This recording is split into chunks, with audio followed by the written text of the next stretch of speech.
So, some pearls of wisdom today, geysers and water heating, and specifically in the sectional title space where the geyser problem seems to be at its largest.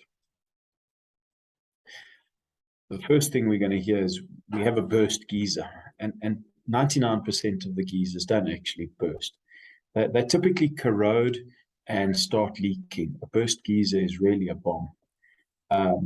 Although most geysers have all the little bits and pieces in them that are supposed to be there to prevent them from leaking, like a sacrificial anode, like enamel or PEX lining, they still, for some other reason, seem to fail, despite having all the bits in them that prevent them from corroding. So the question really asks, does it really prevent the corrosion? The old story of the plumber has had a look at the geyser and it's about to burst. Plumbers don't have 20/20 vision, and they cannot see through the skin and the foam of a geyser before they get to the inner casing of the tank, where the geyser actually sits. So there's no way from looking from the outside in that you can actually say that a geyser is about to burst. You could speculate that there's a discoloration of water.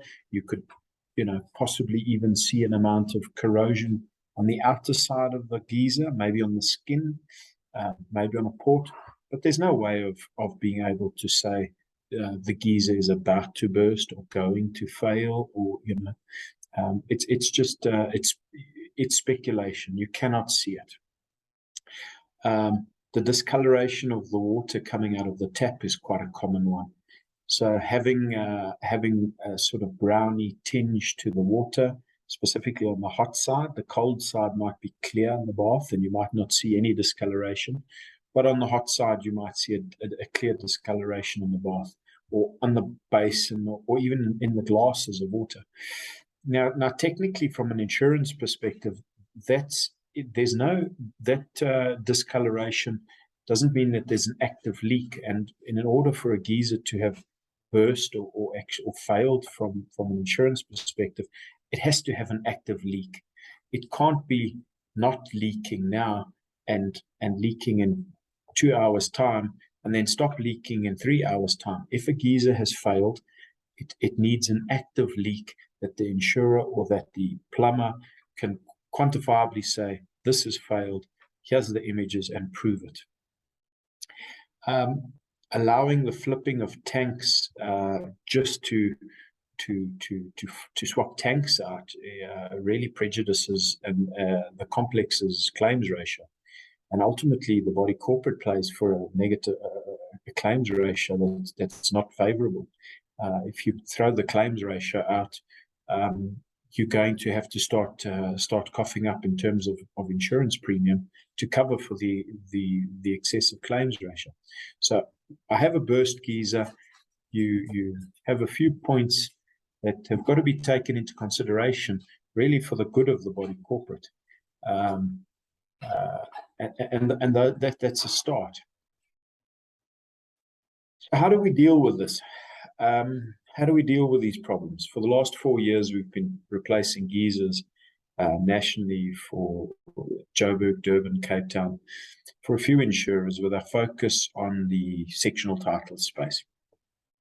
This is the space where the ratios for the insurers are very tight. The volumes of work are large, and you're almost spending somebody else's money. And that's an important factor, because that's what makes people and specifically the insurers quite uncomfortable. If you're just giving the green light on every tank that's leaking, or every time there's any water, if you're just giving the green light to replace it, you're going to have a problem in the long term. So how do we deal with this? As a body corporate, one needs to control the geyser replacement process rather than allowing every homeowner to just do what they like. The body corporate really needs to grab hold of the geyser claims and manage those claims correctly. They form part of the body corporate's insurance policy, and they should manage those claims properly and have control of them from a body corporate's perspective. The specialist insurers in this space, like the the guys that really specialize in the sectional title space, that they've already sort of, to a large extent, put teams in place and put call centers in place that one eliminates shortfalls for the homeowners. It also eliminates any funny business. The trustees, uncles, cousins, auntie is a plumber and is now getting work. So it eliminates that sort of funny business. It means that the homeowner is liable only for the excess if the groundwork has been done in terms of the broker, in terms of the managing agent, in terms of assessing the geysers, and then the homeowner has the correct amount of cover. The groundwork has been done and is therefore only liable for the excess. It also means that you're inviting the insurer into the complex more, to play a more involved role in the claims of the complex. And by doing that, you're giving the insurer more control of what's going on in the complex in terms of geyser claims and geyser replacements. So that immediately elicits a response of the insurer being slightly more generous on those 50-50 calls. For example, the tank that isn't failed, that there's a discoloration of water, and it's at a point where nobody would really want to bath or shower in that water, including the insurer.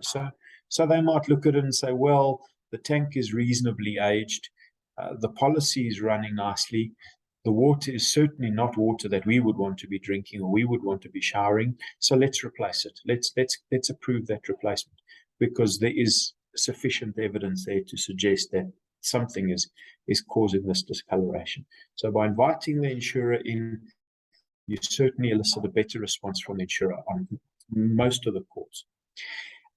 You also reduce the administration costs for both the broker and the managing agent by working through the call center, because if the insurance call center is dealing with the contractor directly, there's no need for the broker to administer the payments. There's no need for the managing agent to have to administer those payments. It just happens. It happens between the homeowner paying the contractor that's doing the work, and the paying the homeowner the excess, and the insurer paying the homeowner the balance of the work as it should be. So there's no need for management of costs and administration from the broker or the managing agent's end. The next point that's very important is the groundwork. Looking at the geyser section of your policy with your broker and tailoring your geyser section to suit the needs of the scheme. Consider the introduction of longer lasting geysers like the Waterlight Watermax, that's a stainless steel geyser, and set a limit to cover a longer lasting geyser. This sort of limit can also be set for moving the geysers outside, or moving the geysers inside, or moving the geysers into the roof or onto the slab. By tailoring your policy, you are able to eliminate the risk of shortfalls for the homeowner, because the last thing a homeowner wants is a failed geyser, and you have a shortfall of 6,000 rand or who knows what, and not only do they have to pay the shortfall, but they've also got to pay the 1,500 rand or whatever the excess might be on the policy.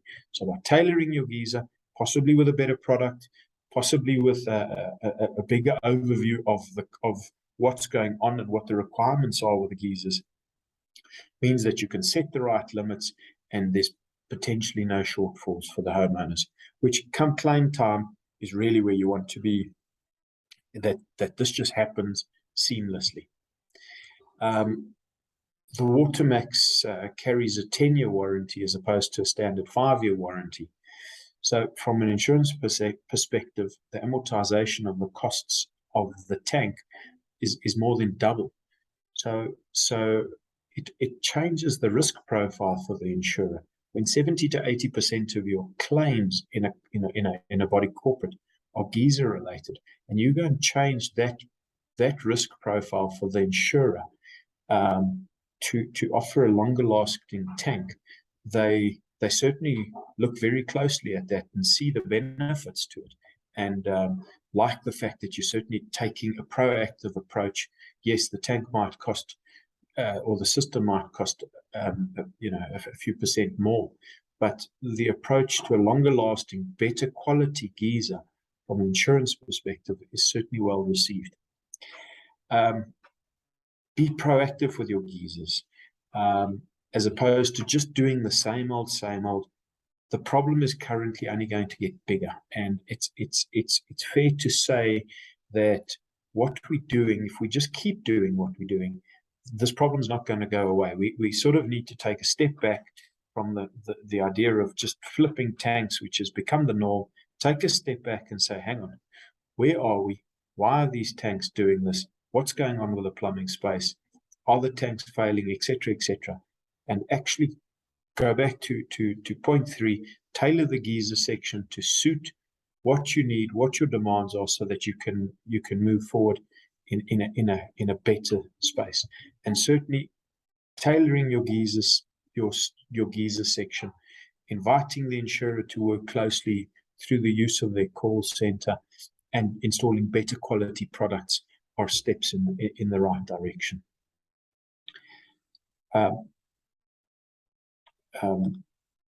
Geyser repairs.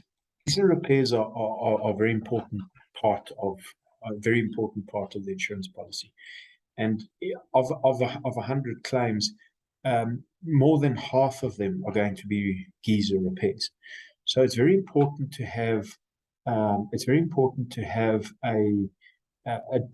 good repairs limit and a good repairs quantum attached to your policy, because if you have a good limit for your repairs, it prevents tank flipping.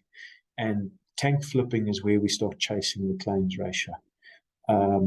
Because there's water dripping, it doesn't always mean that there's a failed geyser. So having a good repair limit is very important. Repairs are typically things like elements, thermostats, vacuum breakers, isolator switches, pressure control valves, the first meter of pipe to and or from your geyser. All of these are covered by insurance and the geyser maintenance section or repairs on the geyser. So having a good limit takes care of many little aspects around your geyser and on your geyser to make sure that you prevent this tank flipping scenario.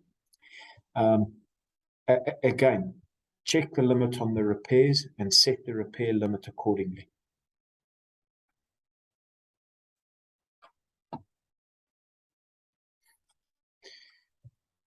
Solar or alternative heating is becoming more and more exciting as time moves on. The more we see it, and the longer we go along, we see more and more challenges all the time. And the first thing I must advise is make sure that the alternative heating solution, be it heat pump, be it solar geyser, be it PV-driven water heating, be it gas, be it anything else that might be out there, make sure it is specified on your policy.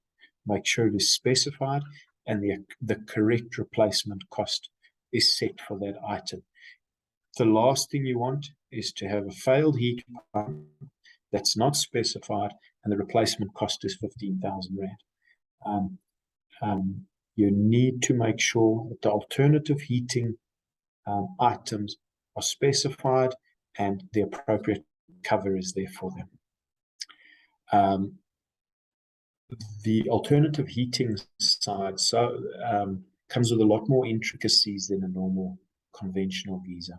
Typically, the spare parts aren't just lying around available at any plumbing. They typically come from specialized shops or specialized places that are either importing them or not, or manufacturing them.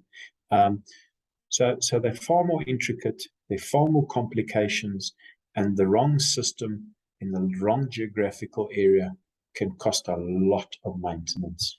And one has to look at that, understand the system completely, and make sure that your limits are set accordingly. As just said, the electrical costs could well outweigh any potential savings on these alternative heating systems if you've used a system that is not suitable for its geographical area. So it's very important to understand the functionality of the system and where it's ideally suited.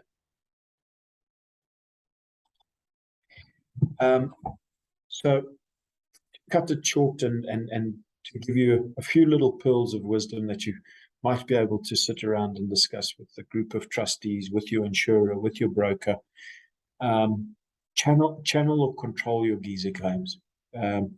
If you allow 500 people in a 500 unit complex just to do what they like, everybody's going to be doing what they think is best. They might have their buddy doing the geyser replacement. We've touched on that. But control your geyser claims.